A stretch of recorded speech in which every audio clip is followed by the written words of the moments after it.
Selamat malam, mohon izin memperkenalkan diri. Nama Herman Kiah Marbun, kelas A4, NPP 291171, asal pendaftaran Kalimantan Selatan. Pada kesempatan pada hari ini saya ingin menjelaskan bagaimana prosedur pemeriksaan keuangan dan penjatuhan pidana terkait pelanggaran keuangan. Menurut Undang-Undang Nomor 15 Tahun 2004, pemeriksaan pengelolaan dan tanggung jawab keuangan negara, BPK adalah Badan Pemeriksa Keuangan sebagaimana dimaksud dalam Undang-Undang Dasar Negara Republik Indonesia tahun 1945. Pemeriksaan pengelolaan dan tanggung jawab keuangan negara yang dilakukan oleh BPK meliputi seluruh unsur keuangan negara sebagaimana dimaksud dalam pasal 2 Undang-Undang Nomor 17 Tahun 2003 tentang keuangan negara.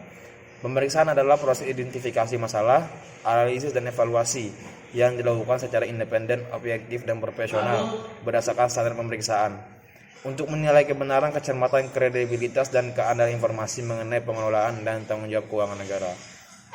Adapun BPK dapat mewujudkan fungsinya secara efektif. Dalam undang-undang ini diatur dalam hal-hal pokok yang berkaitan dengan pemeriksaan pengelolaan dan tanggung jawab keuangan negara.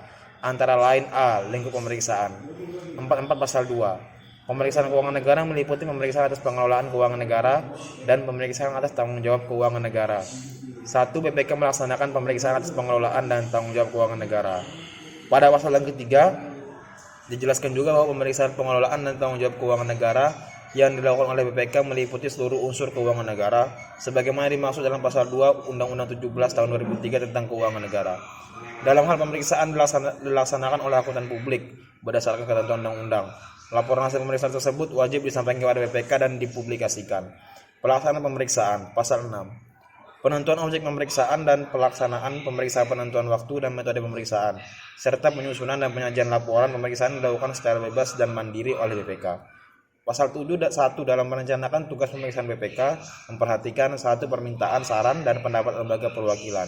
Nomor 2 dalam rangka membahas permintaan saran dan pendapat sebagaimana dimaksud pada ayat 1, BPK atau lembaga perwakilan dapat mengadakan pertemuan konsultasi.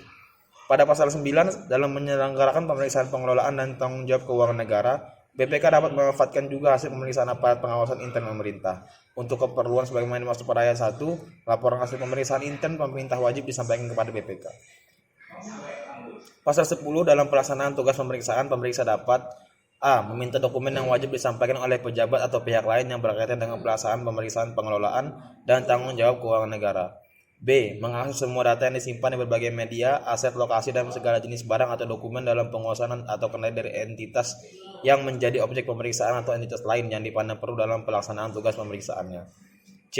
Melakukan penyegelan tempat, penyimpanan uang barang, dan dokumen pengelolaan keuangan negara. D. Meminta keterangan kepada seseorang. E. Memotret, merekam, dan atau mengambil sampel sebagai alat bantu pemeriksaan. C. Hasil pemeriksaan dan tindak lanjut. Pasal 15. Pemeriksa menyusun laporan hasil pemeriksaan setelah pemeriksaan selesai dilakukan. 2. Dalam hal diperlukan pemeriksaan dan menyusun laporan interim pemeriksaan. Adapun pasal 16, 1. Laporan hasil pemeriksaan atas laporan keuangan pemerintah memuat opini.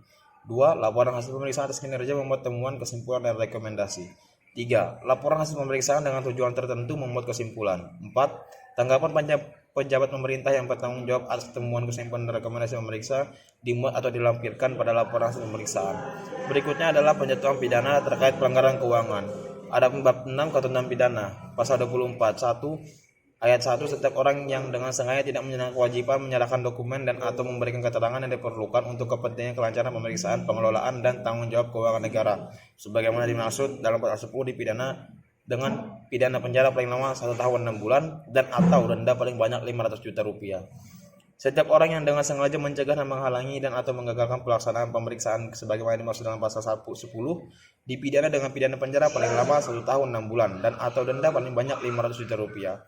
Setiap orang ayat ketiga, setiap orang yang menolak pemanggilan dan dilakukan oleh BPK sebagaimana dimaksud dalam pasal 11 tanpa menyampaikan alasan penolakan secara tertulis dipidana dengan pidana penjara paling lama 1 tahun 6 bulan dan atau denda paling banyak 500 juta rupiah. Ayat yang keempat, setiap orang yang dengan sengaja memasukkan atau membuat palsu dokumen yang diserahkan sebagaimana dimaksud pada ayat 1 dipidana dengan pidana penjara paling lama 3 tahun atau denda paling banyak 1 miliar rupiah. Nomor 5, ayat 5, setiap pemeriksa yang dengan sengaja menggunakan dokumen yang diperoleh dalam pelaksanaan tugas pemeriksaan sebagaimana dimaksud dalam pasal 10 melampaui batas kewenangannya dipidana dengan pidana penjara paling lama 3 tahun atau denda paling banyak 1 miliar rupiah. Ayat yang ke-6, setiap pemeriksa yang menyalahgunakan kewenangannya sehubungan dengan kedudukan dan atau tugas pemeriksaan sebagaimana dimaksud dalam pasal 10 dipidana dengan pidana penjara sekurang-kurangnya 1 tahun dan paling lama 5 tahun dan atau denda setinggi-tingginya 1 miliar rupiah. Itulah tadi penyampaian dari saya itu tentang prosedur pemeriksaan keuangan dan penjatuhan pidana terkait pelanggaran keuangan. Atas waktu dan kesediaannya saya ucapkan terima kasih. Salam sejahtera untuk kita semua. Shalom.